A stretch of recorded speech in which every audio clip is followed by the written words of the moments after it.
Hello and welcome to another edition of the Macca's Cup Wrap. My name's Zach Milbank and with me today, as always, is Samful High Performance Manager Brenton Phillips. Sticko, how are you? Very well, thanks, Zach.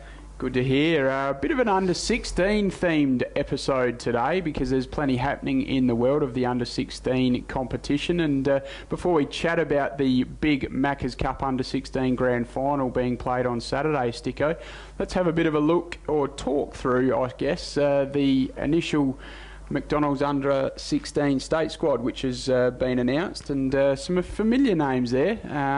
I guess to be coached again by Daryl Hart, but Robert Era's probably one straight off the bat that comes to mind, a younger brother of Emmanuel at South Adelaide. Yeah, we just looked to get Robert into the program. He's a 17-year-old, so we've seek permission for him to come into the competition. So we'll bring Robert in and have a look to see if he's in the mix for our under-16 comp, and also look to put the side together and get a run into the national championships up on the Gold Coast. Just with Robert, is he much in the same mould as Emmanuel, like run and carry, similar sort of athleticism? Very similar to what you see with E-Man. Robbie's exactly the same. Yeah. Okay.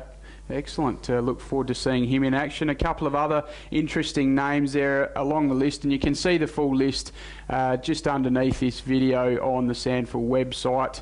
Hayden Sampson, the son of Crows Premiership player Clay Sampson, who's obviously coaching the Panthers under-16s this year, he's in amongst it as well. Yeah, look, Hayden's a light-framed, pretty similar to what Clay was at the same age, they tell me. So, and he's turned out to be a pretty good footballer, Clay, in his own right. So I watched him quite closely last weekend in the semi-finals, under-16 semi-final. He's got some genuine speed and genuine talent. So look to see him. He's only very light-framed, as I said previously, small light frame. So we'll have a look at him, see how he progresses through this talent pathway. And the other one of note to make mention of, Isaac Rankin, who we've chatted about earlier on in the year on the Macca's Cup Wrap. He won a Macca's Cup MVP nomination at under-18 level. He's been picked in the squad, and younger brother of Matt Rankin out at South Adelaide.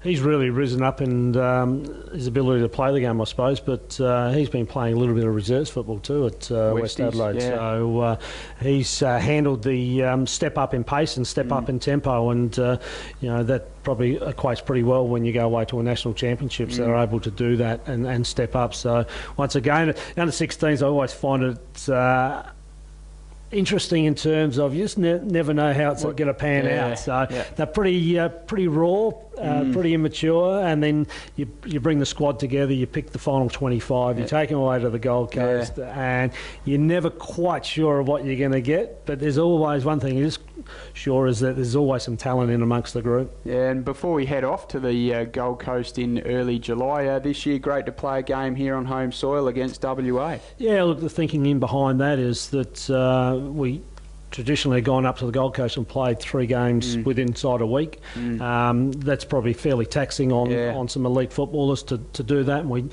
we don't want them to be overly stressed in terms of their body still growing and things. So they've come to a conclusion that we'll have a game prior to going up. So we'll host WA here at Football Park. Excellent. And then we'll go up to the Gold Coast and play against the other 2 Division 1 sides, which is obviously Metro and Country, Metro and Vic Country. So, and then next year we'll go across to WA and they'll host us over there next year. So that's how the format will work it moving forward. Excellent. Thanks for the update there, Sticko. Let's turn our attention to the Macca's Cup Under-16 Grand Final, as mentioned earlier, at Footy Park on Saturday at 11 a.m. It's the minor premier Woodville West Torrens tackling Glenelg, who finished in 3rd place at the end of the minor round.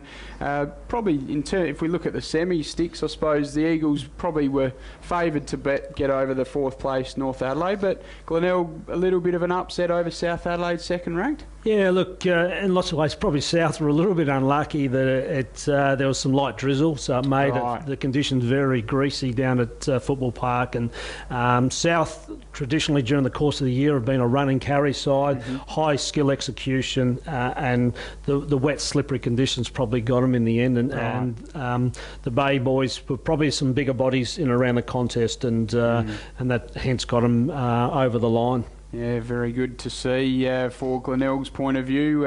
Disappointing for the Panthers, who obviously made that under-16 grand final last year, which was a big step forward in their development down there at North London. Look, Clay's done a fantastic job with that group this year. I've seen them a couple of times play, and they really do play an attractive brand of football. They run, they carry, they use each other well, and they kick inside forward 50 pretty well. So, unfortunately, when you're playing a shortened season, it's a bit of a hit and miss. It's a cutthroat affair, and probably conditions didn't go against them. But Glenelg, on the other hand, they were really good. So Darren Tales got them that lot up and running. So it looked to be a good game. Darren Hams with the Eagles. They've been probably the pace setter in lots of ways during the course of the season. They've got a number of players in our under-16 state squad.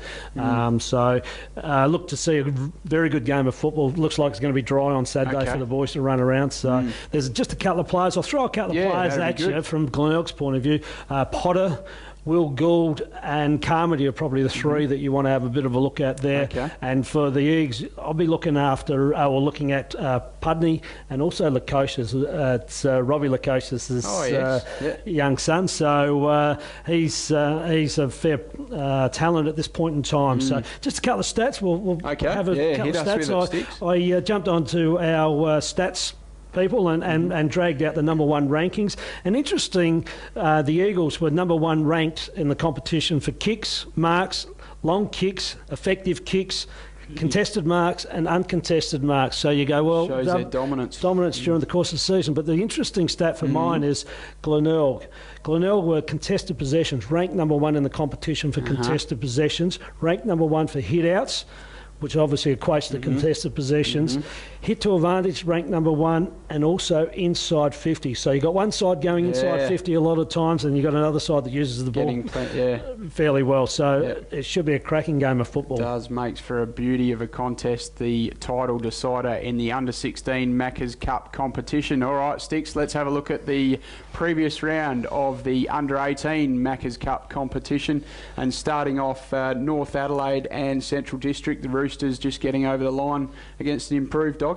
Yeah, look, the Dogs are starting to make some ground out there at My Money House, and it was a scrappy affair, they tell me, but it was good to see there was a competitive hit out. For North Adelaide, Nixon was 36 possessions. Jake Walling continues his pretty good form with 30. Kirk with 29. For the Dogs, Elbro 25, Zeeble 25, and Haitley, who's come up from the under-16s. I think he's a nephew of Ron. South Adelaide. And Tom Haitley obviously played some league footy. Yeah, so he's had 22 as a 16-year-old in an under-18 competition. So well done to the boys out there. Let's have a look at the next game. Sturt getting over the line against the Eagles by 8 points at Peter Motley Oval. Very good game of footy yesterday. Sunday at Peter Motley Oval. Two sides going at it, and it was a hotly fought contest. Scott for the Blues, he's had 32 touches. Trenorden continues his recent good forms with 28.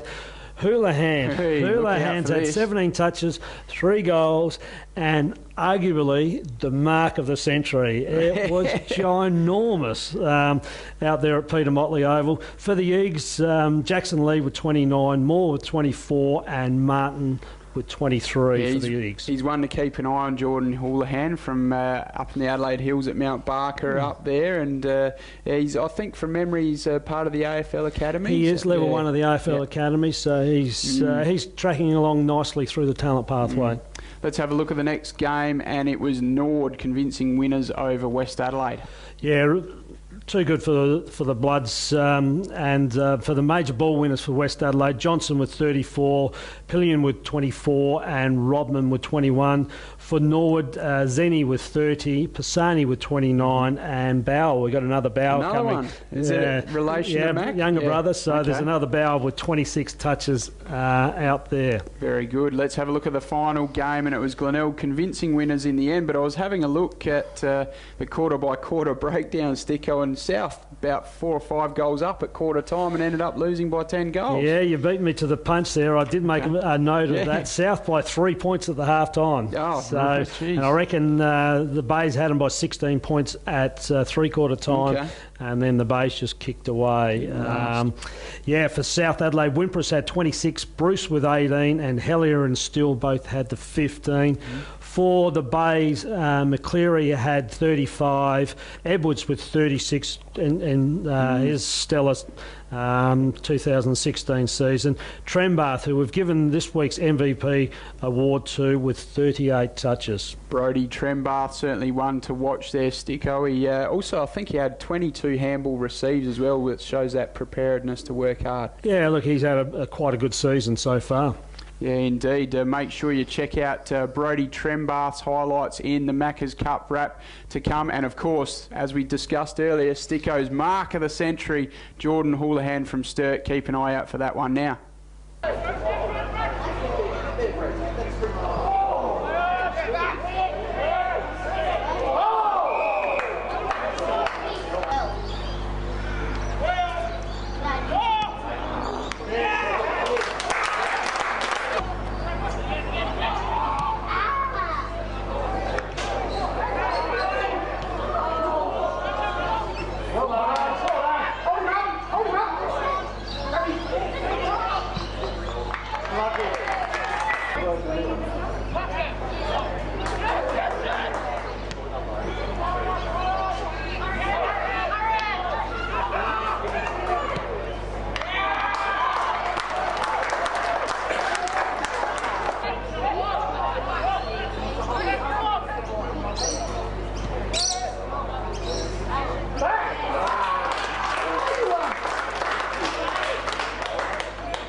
He had told me about Mike.